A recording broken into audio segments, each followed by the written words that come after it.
The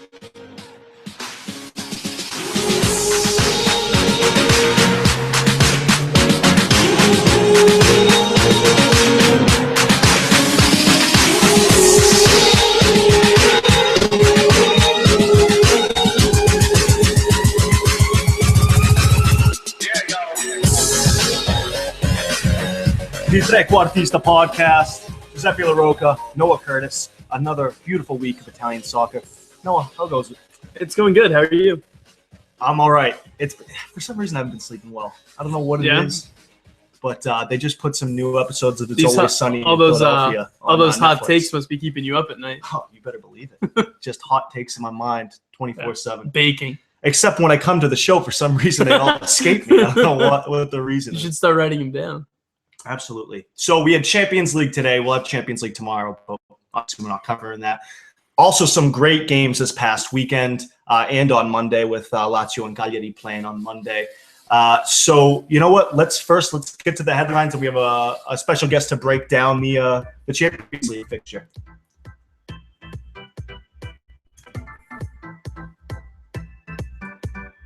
So these are the Trequartista headlines for this week. Juventus defeat Olympiacos 3-2 at Juventus Stadium. Juventus now in second place of Group A, tied on 6 points with Olympiacos, but Juve one better in goal differential. Roma face Bayern Munich tomorrow in Munich. The last fixture resulted in a 7-1 victory for Pep Guardiola's group.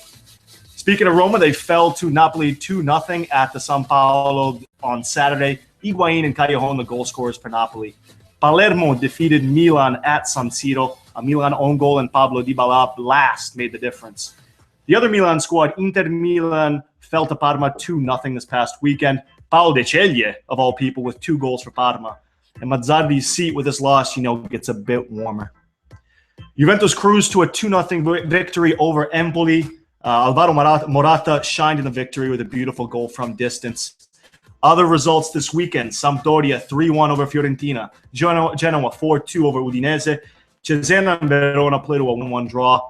Lazio, as we said on Monday, defeat Cagliari 4-2, and Chievo versus Sassuolo and Torino versus Atalanta both end in 0-0 draws. Those were this week's Trequartista headlines.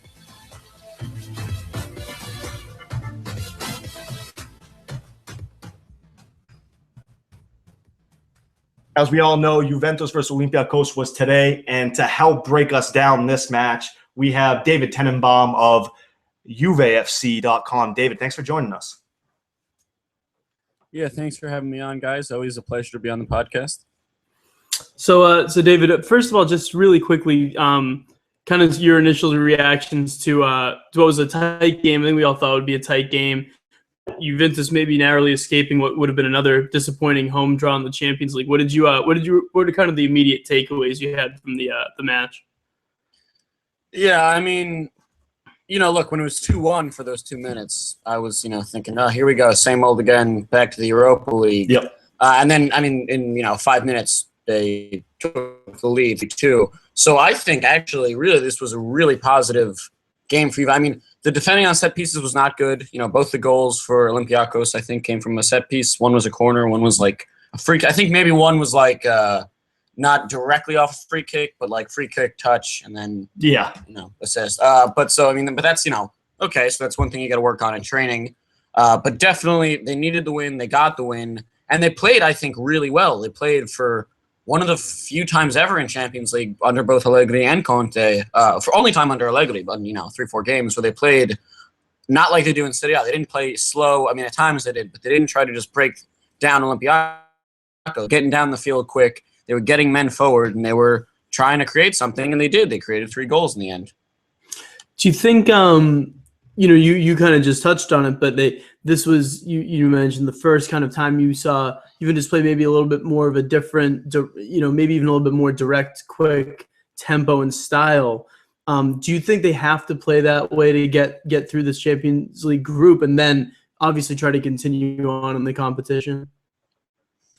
I think more or less, yeah. I think part of the reason that they've struggled in Champions League the past 2-3 seasons is, there's obviously, I guess there's a mental aspect a little bit, but I think a lot of it is too just they're playing as if they're playing a team in Serie A that's going to park the bus against them. And a lot of times they'll get, they give up a goal where it's sort of not even necessarily a counterattack, although sometimes it is. Against Olympiacos, they were a little dangerous on the counter. At least they tried to create there, but it'll just be something quick where but they don't play like that. Whereas the other teams that beat them do, be it Benfica or Olympiacos. Today they did. They got a good result.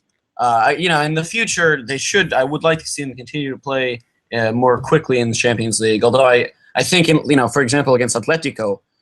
In the last game, I don't think they were necessarily that much worse than Atleti, but it was more about coping with that constant physicality, and not necessarily in the sense that they're like fouling, but I'm going to say fouling when I really mean like rough challenges and rough tackles, which not that I'm like questioning the legality, but that's really, Atleti's way of getting to teams and breaking them down.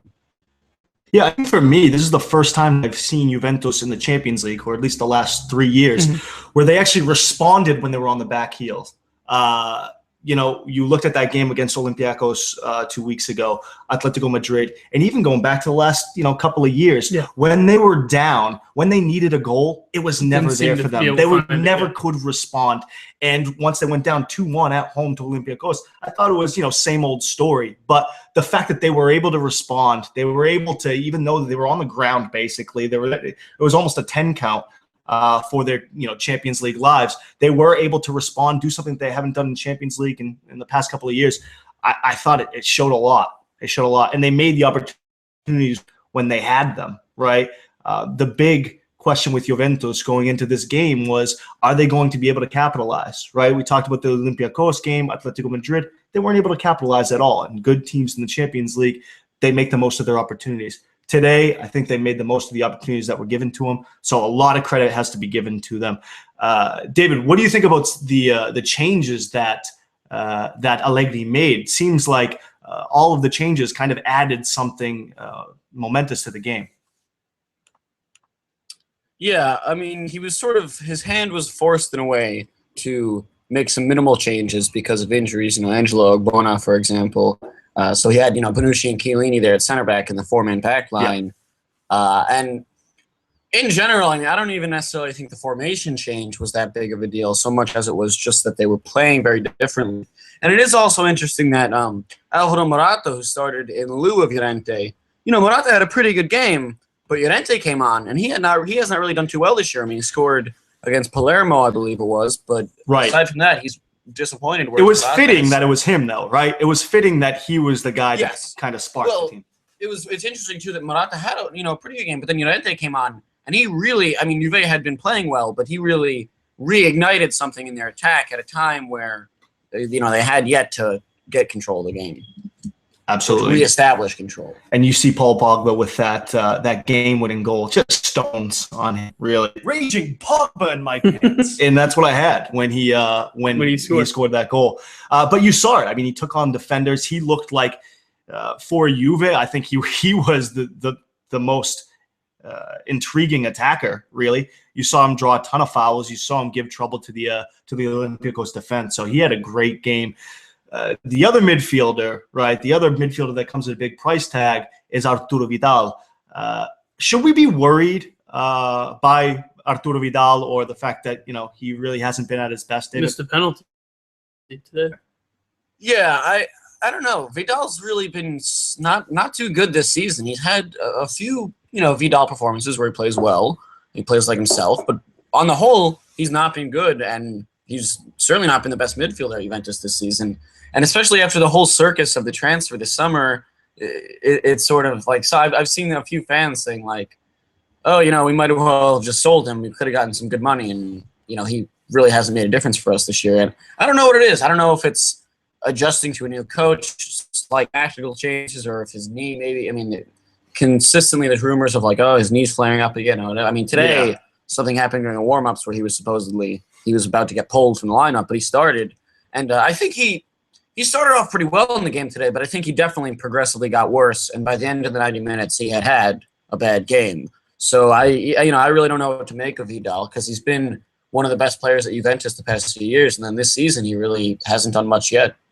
I think with Vidal, quickly, he strikes me as a guy that needed a summer off. Yeah. Wasn't healthy going into the World Cup.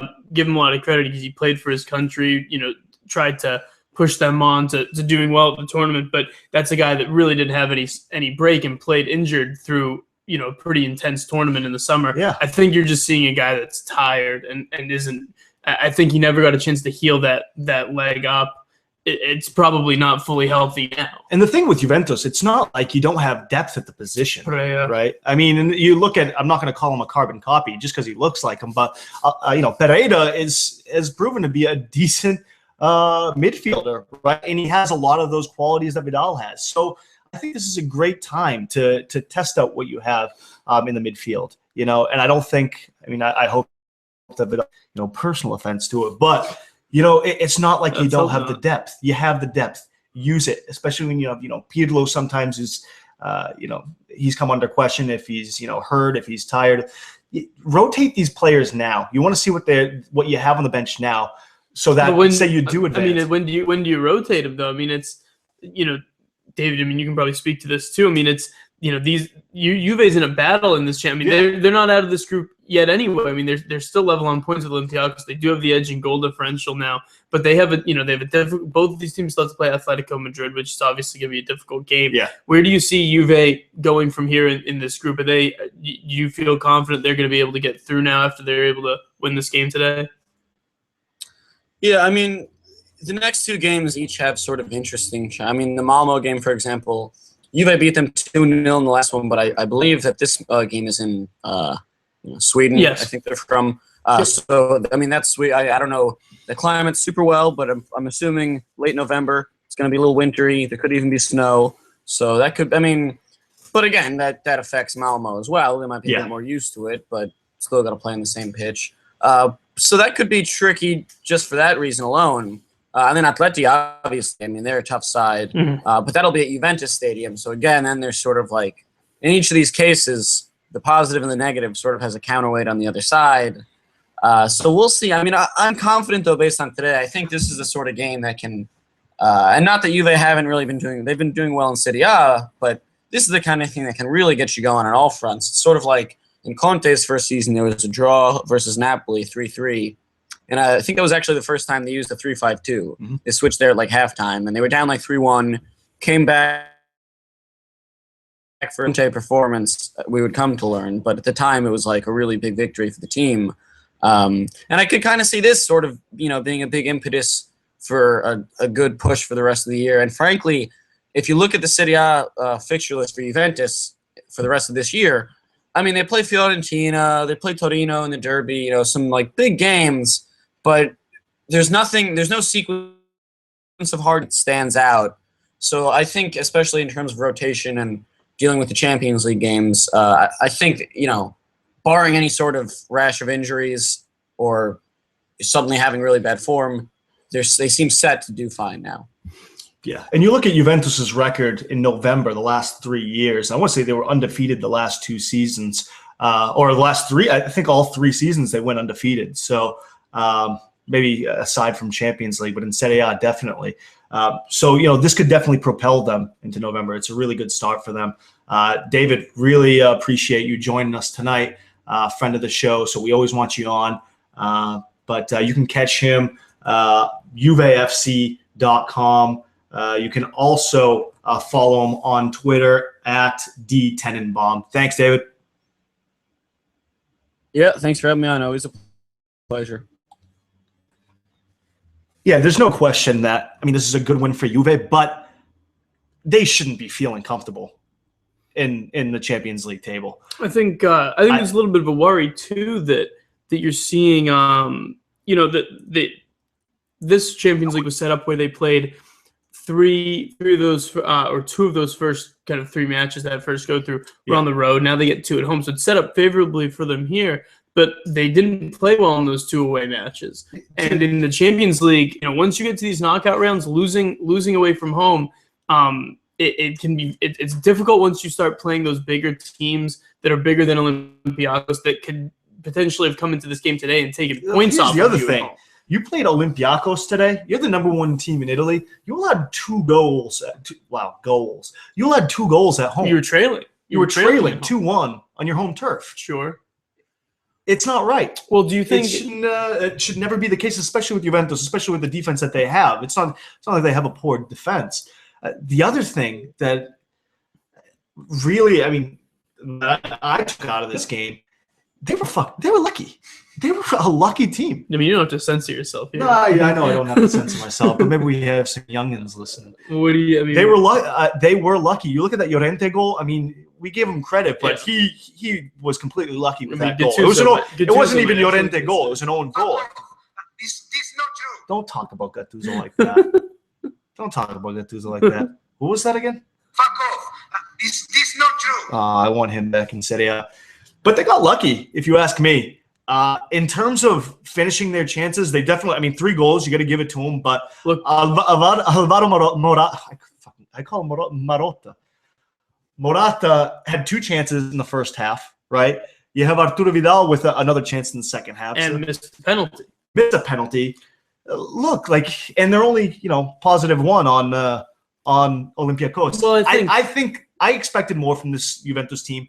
It's not like they played poor. No. They didn't play poor in this match. They didn't play poor in the Olympiacos match. They didn't play poor in the Atletico Madrid match. For me, it was always finishing. They got the goals, but they were still very lucky, and they should not be comfortable going into I think too that it's just hard to see them if they get matched up with Barcelona, Real Madrid, some of these other teams that are going strong in Champions League right now, Bayern Munich. It's just hard to see them being able to go necessarily win those ties the way they're playing right now. But that doesn't mean things can't change. What I would ask you, and I was going to ask David this as well if we'd had time, was do you think that some of the he had mentioned Juve through the rest of this calendar year aren't going to really have a big match in Serie A? I mean, how much does that affect the team when there maybe are only 2 or 3 teams that are kind of in the same league as you? And you might not be seeing those teams for 8 matches at a time, 2 months. Does that affect how they're performing, do you think, in Champions League when they get a difficult team? I mean, you give a little credit to Olympiacos, too. I mean, Olympiacos is not a bad side. And while Juve should be beating them, that's a team, just like we saw with Anderlecht in another Champions League game today against Arsenal. If you give those teams opportunities to get into the match, they will do it. No, I would always give Serie A the benefit of the doubt in terms of its competitiveness, but I definitely think it affects Juventus and to some extent Roma. I mean, there was only that 7-1 game to kind of go off. That's a little different. But I definitely think it affects Juventus. Look, when they're on the back heel, or when they're fighting from behind or they're tied with 10 minutes to go against a Bologna, for example, or just any Serie A city or team that's been in Serie A in the last couple of years, Juventus, they'll fight. They'll give it that extra effort in Serie A. But it seems like it's not there in Champions League. Granted, they got this win today, and all credit where it's due. But I just feel like they're not at the compete level with some of these other teams. I just think it's obvious. You look at. I think David made a great point too, in that this was the first time that he had seen them play maybe a little quicker than they're accustomed to playing in Serie A. Yeah, but it's not like they were playing poor previously. No, but I'm not talking about playing poor. I'm talking about the tempo at which they're playing. And that's directly affected by the opponents you play. Like he says, in Serie A, a lot of teams are going to understand, we're not going to be able to possess the ball the same way that Juventus is going to possess the ball. We need to put people behind the ball and frustrate them in attack. Juve's problem this year has at times been getting goals. Yeah. If you put a lot of defenders behind the ball, you might be able to steal a point or keep the game close, and you steal a set-piece goal or whatever you do. That's a style of play that Juventus, I think, are growing accustomed to having to play against. And so when you play some of these teams in Champions League that are willing to try to hit you on the counter or maybe have some players that can possess the ball and do some things against you, and you haven't seen that in a while, it can be, I think it's a difficult adjustment to make. And I think that's, to me, where you do see the quality of the opposition they're playing at times in Serie A be an issue. I mean, the league is competitive in Serie A. It's not like Juve are walking away with the title like, you see Bayern Munich do and so, the top couple teams in France do. But it's the style of play they're running into in Serie A, I think, is hurting them when it gets to the European stage. Absolutely. I think it's evident. Some great takeaways from this game. Andrea Pirlo with 2 free kick goals in a row. Really gorgeous goal. Fernando Llorente, we asked last podcast, where is he? Right, a shell of what he was last season. He went off to a really slow start, but in the last couple of weeks, he's picked it up a little bit, and he made an immediate impact in this game. I mean, I called the goal lucky. I'll always call it lucky, but he was in the right position. And then that Pogba goal, he set it up. He was the reason why Pogba had it in that position. A what? A Pogba in my pants. I think that's very true, and they need Llorente or any other forward. Morata has shown some signs of doing that too, but right now, I mean, Carlos Tevez has been their only consistent attacking threat this whole year. He has, I believe, 6 goals and 4 assists so far in Serie A through 10 games. Is a pretty impressive return. That's damn impressive. It's damn impressive, and they need either Llorente or Morata. Somebody has to be able to complement him. Because if they're going to become so reliant on one player and there's an issue with an injury or a form issue, that it's a problem for any team to be so dependent on one player. So hopefully that's something that Juve fans can take heart in, is seeing Llorente come in a tough spot too. This was a pressured game. It's at home, and if they lose this game at home, I mean, the fans are frustrated, the team is frustrated. That does it bleed into their Serie A form? I mean, who knows? But that's a tough loss if they might be too early to say this. Juventus crash out of Champions League. If they lost today, I think they would have crashed out for me. I don't think they would have been able to muster the points against Atletico and Malmo and Olympiacos dropping points. If they had lost today, would the season be a failure? Given that they win Serie A. Okay. Right. Okay. Yeah. I think it's I think it would be a failure because I think it's the burden of success, right? I mean, people expect them to win in Italy. That's not the first time you do it, it's great. The second time you do it, it's great. The third time you do it, it's like, okay, like we should try to win something else. In the league, and the fourth time you do it, people will appreciate it. People will be happy about it, and it would be an accomplishment. But at the same time, what you'd have is you'd start to see a lot of naysayers saying, well, the league is weaker. They can't do it in Europe. They can't do it in Europe. I mean, it's eventually going to be that. They're not even naysayers. That's a voice. You know what I mean? It's the truth. The league is a lot weaker. You have one other team that's maybe contesting you for the Serie A title, right? For you to win 4 Scudetti in a row, great.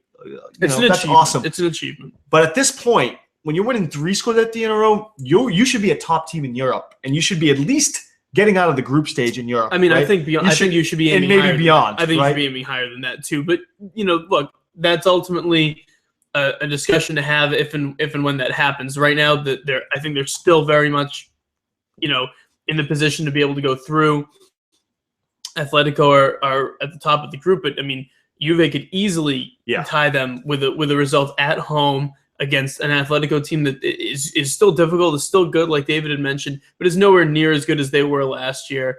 I think that they're absolutely, in a position they could even still win this group. I wouldn't be surprised to see them do that. I don't think that's going to happen. That's for another podcast.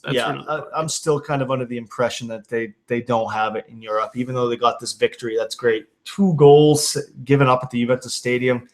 Just it's not for you. Kind of rubs me the wrong way. It's not for you.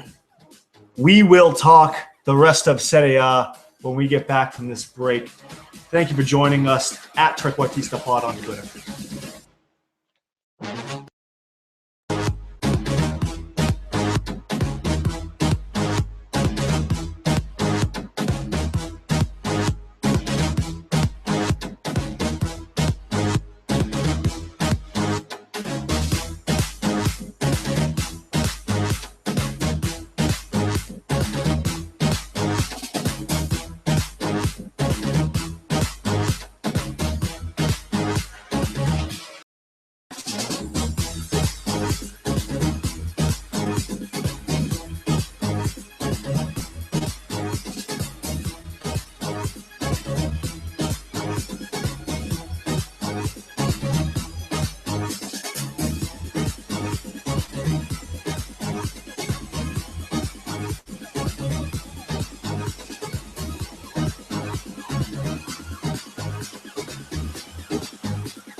Yeah, absolutely. And we are back talking Serie A exclusively now. Let's talk a little Roma. So they had the 7-1 defeat. I'll talk a little Roma. 7-1 defeat to Bayern Munich. We all know, that happened. We've heard of them. We all lived it. Since then, they go 0-0 with Sampdoria, a 2-0 win over Cesena, and a 2-0 loss this past week against Bella Napoli. What's going on with Roma right now? Is it a problem with depth? What's the issue? Think a little bit of depth. It's this is the curse of the Champions League. I mean, the fixtures pile up, and these games are no joke. I mean, when you run into teams in the Europa League, there are some games where they're not European quality, frankly. Was a build in a day. Exactly right, and so I think you're seeing a team just running into a lot of fixture issues. I mean, they went in, they got demolished. They had a game 2 days later, right? They went out there, they got a point. Fine, it's a rough week and you move on. They came back, they got a win, and they come through. And I think they do have a little bit of an eye maybe on this Bayern Munich game coming up.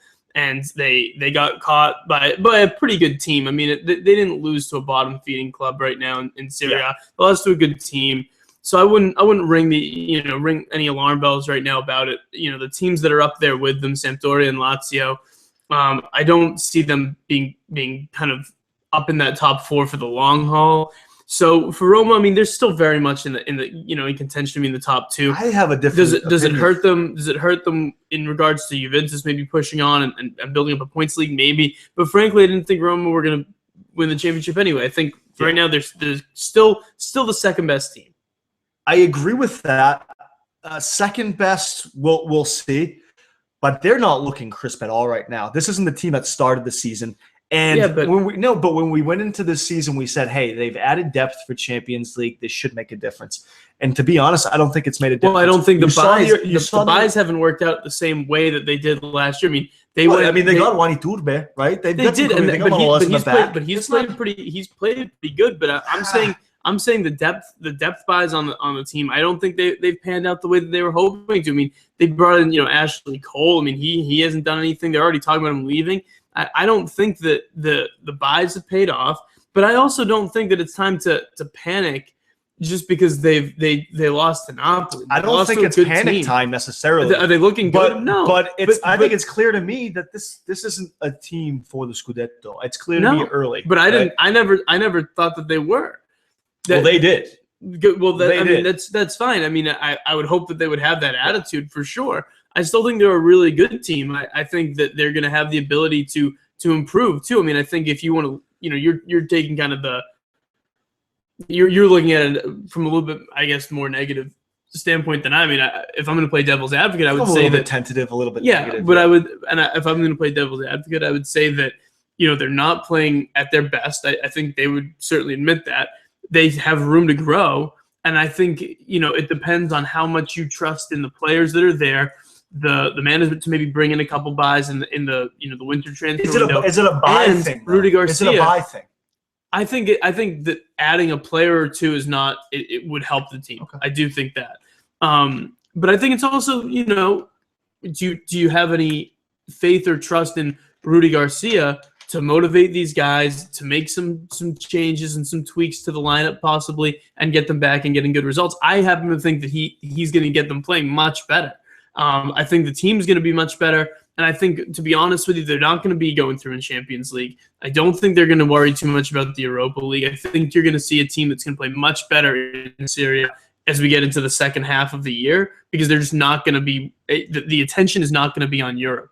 This was, for me – So you think that they're out of the group stage of Champions League?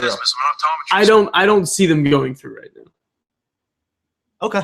That's just my feeling. So what you're saying is they'll crash out of Champions League. They might be in Europa League, but who knows what they actually throw out in Europa League. I think they'll focus on the Scudetto. I don't even think it's about focusing on the Scudetto. I think what Roma are trying to do, and this is just my opinion. I have no idea, obviously, but I think they're trying to build a foundation the same way Juventus have tried to build a foundation. It's not about doing everything 1 year and then having to sell a bunch of players. It's about developing a system, developing under a manager, and getting certain foundational players that you complement with veterans and young players. No, and you sell off the I right agree ones. 100% with that. So That's not what I'm thinking. What I'm looking at is a Roma team. If you looked at Roma last year, the most well-organized team in Serie A, defensively, even in the midfield. Well, I mean, that's you take over. I'm not going to blame it on Benatia or anything like that, but they're not nearly as organized. But I think there are problems that I think happen when a team is stretched mentally and stretched organizationally. Physically. I agree with everything that Roma's doing. I think that it's great. No, I'm not saying you aren't, but I'm saying that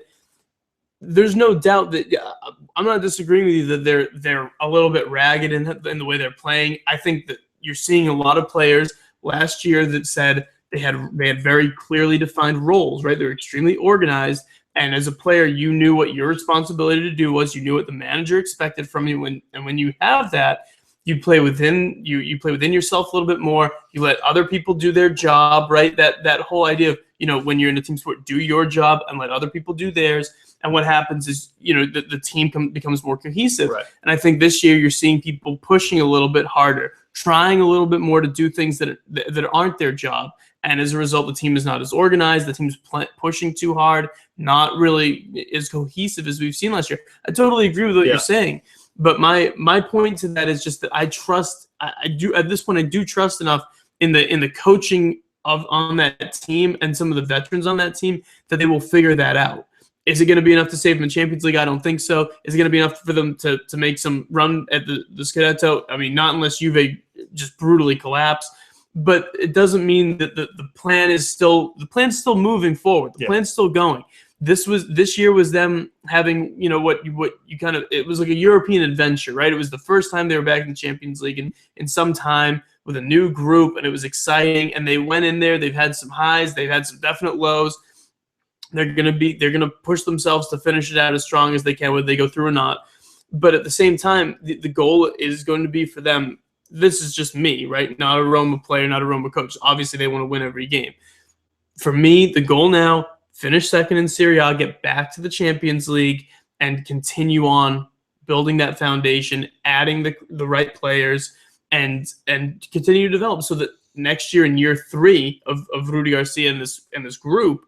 Now, can you be a realistic challenger for Juventus? Now, can you try to get to the next round? I don't mean to forget this year. And I don't disagree with that at all. I think that's a clear. Right, but I do think they're going to sort it out. Year 1 to year 2. Sure, it's been the team is. They've taken a step back. Despite bringing in those key.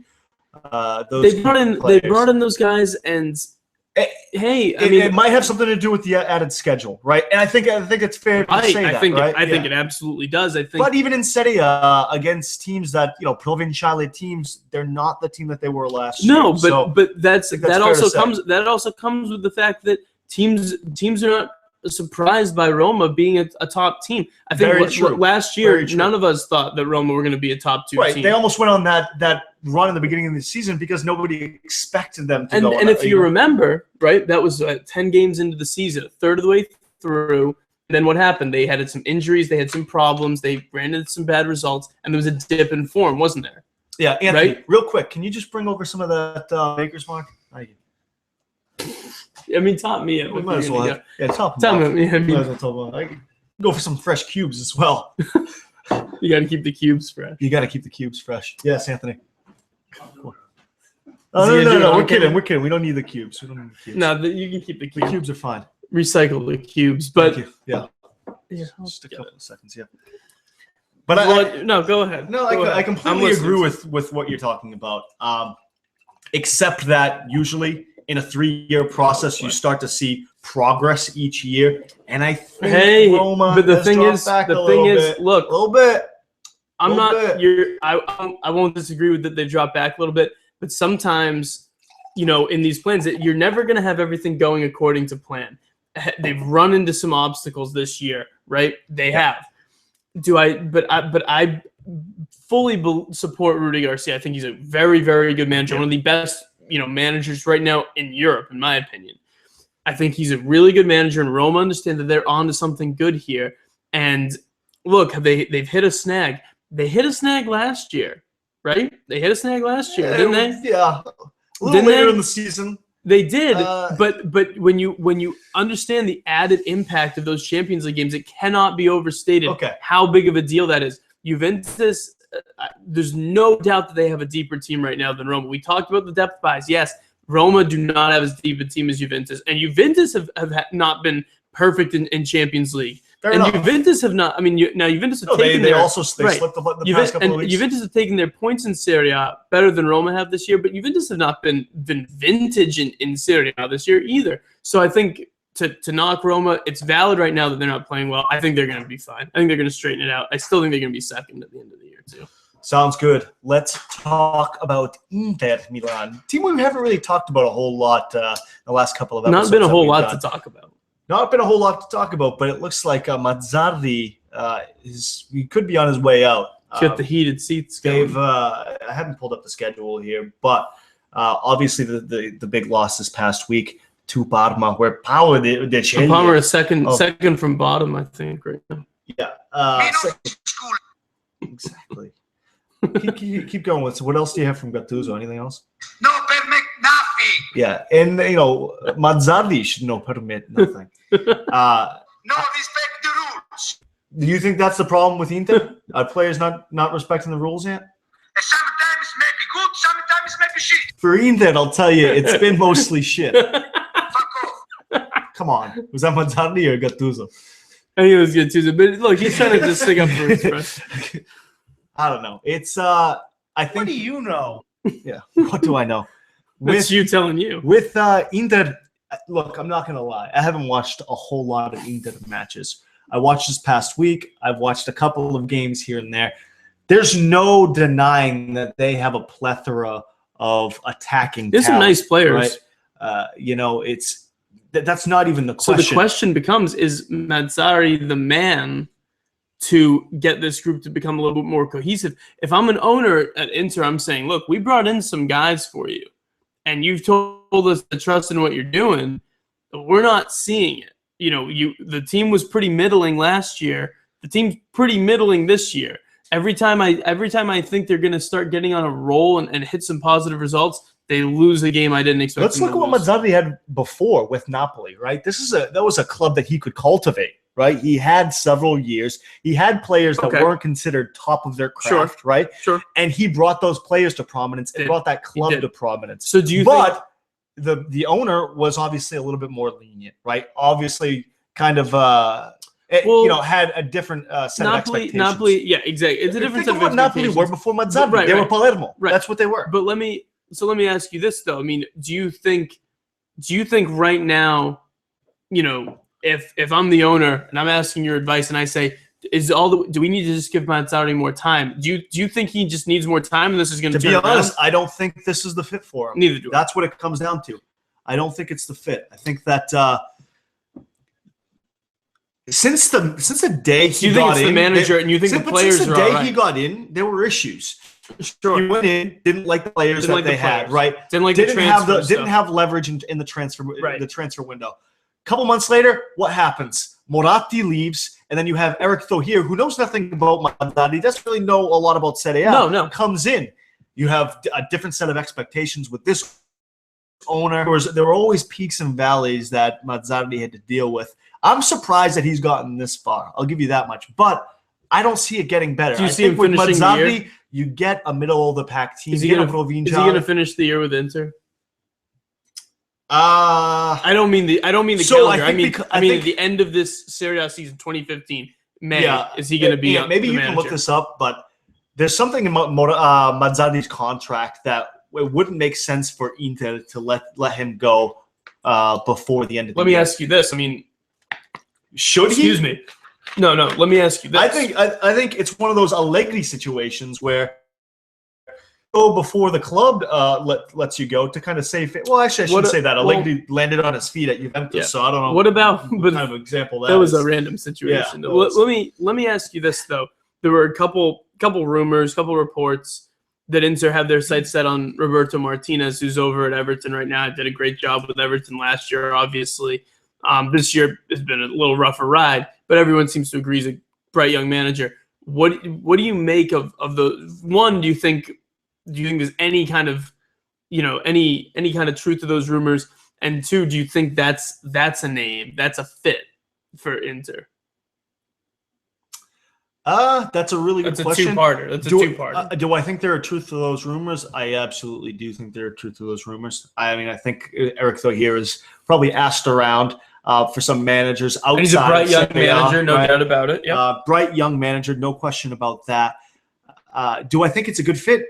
To be honest, I have no idea. Do you think they're hoping to replicate the Rudy Garcia effect? But let me say this: Everton.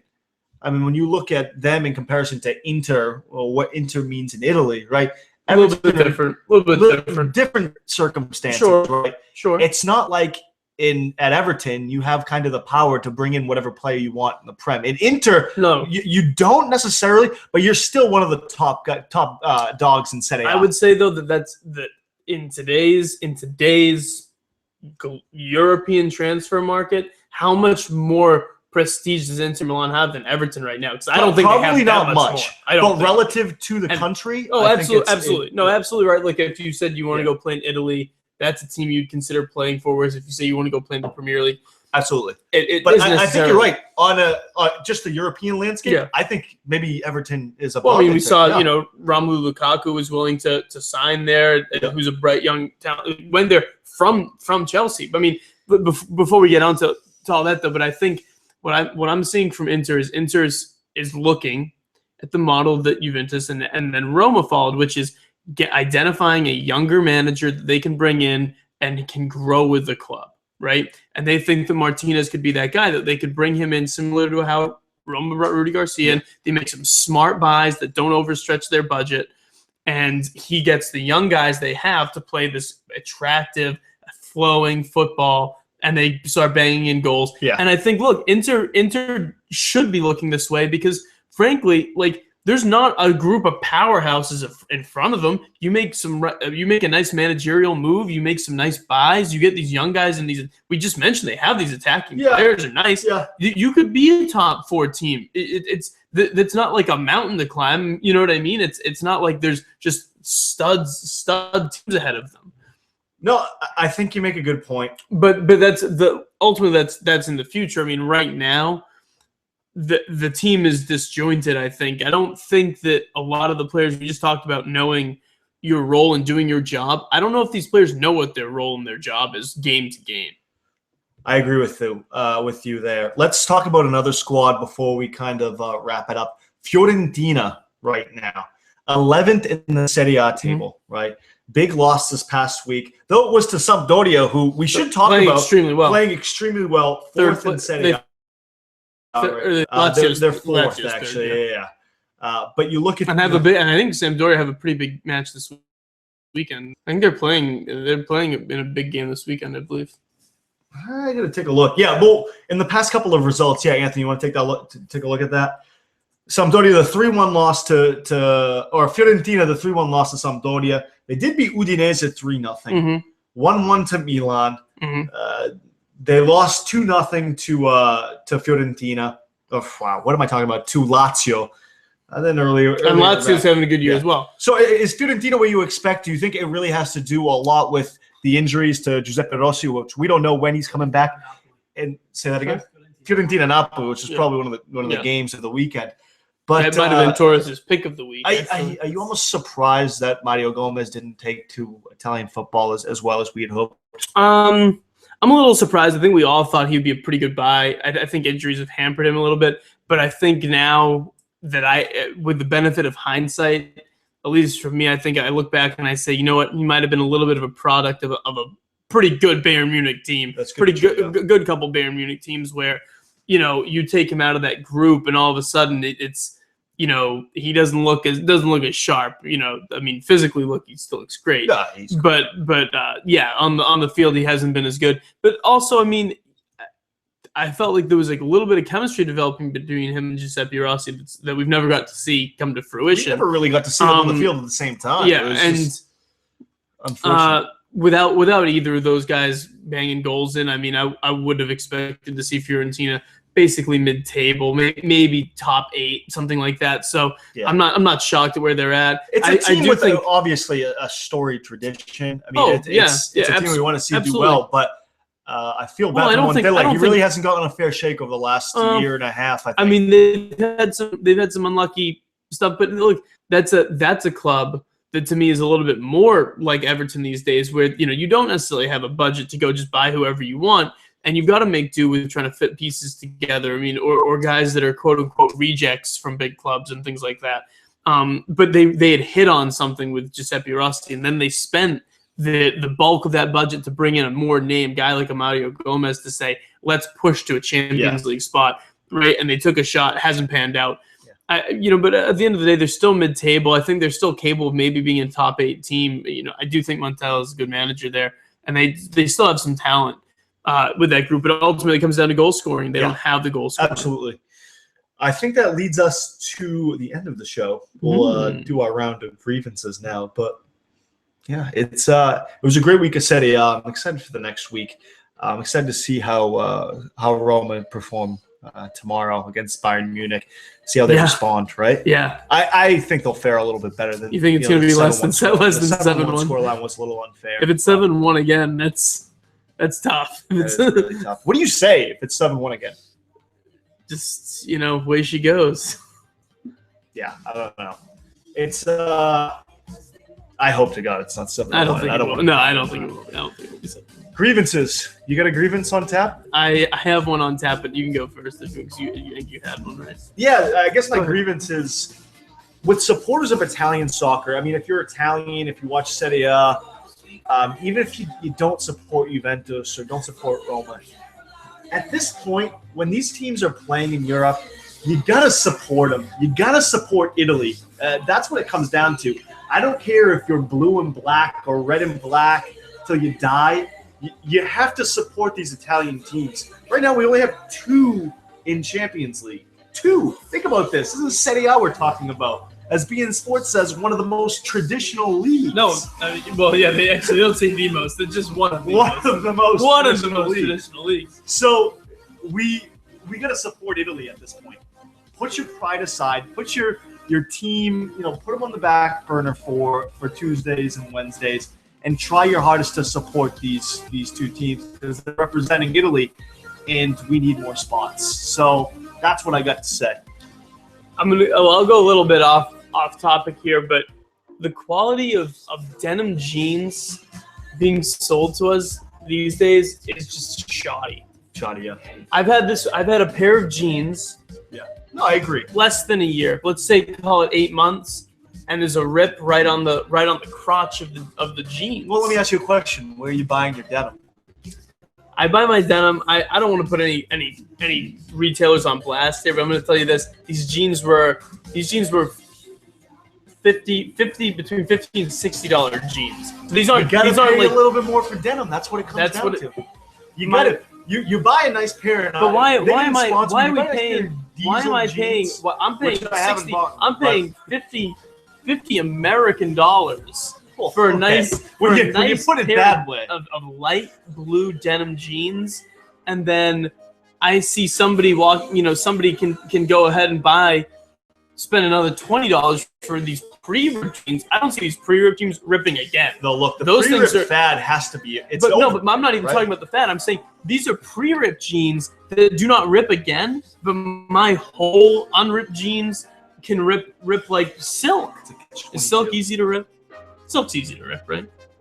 Rip like I don't deal rip with like something easy to rip. Rip like paper. Yeah. Oh, tissue paper. Tissue paper is easy to rip. Rip like tissue paper. I don't have enough silk in my life. Now that you just said that, a pair of silk pajamas. I should. Maybe we do a silk pajama Trequartista podcast. Now that's an idea. That's an idea. But I completely agree with you. Denim is shoddy. Anyway, it's I'm not happy. You got one? Yeah, you guys seem to talk about Palermo. Palermo. Just destroy. We had a whole podcast devoted to him. Good night, everybody. Take care.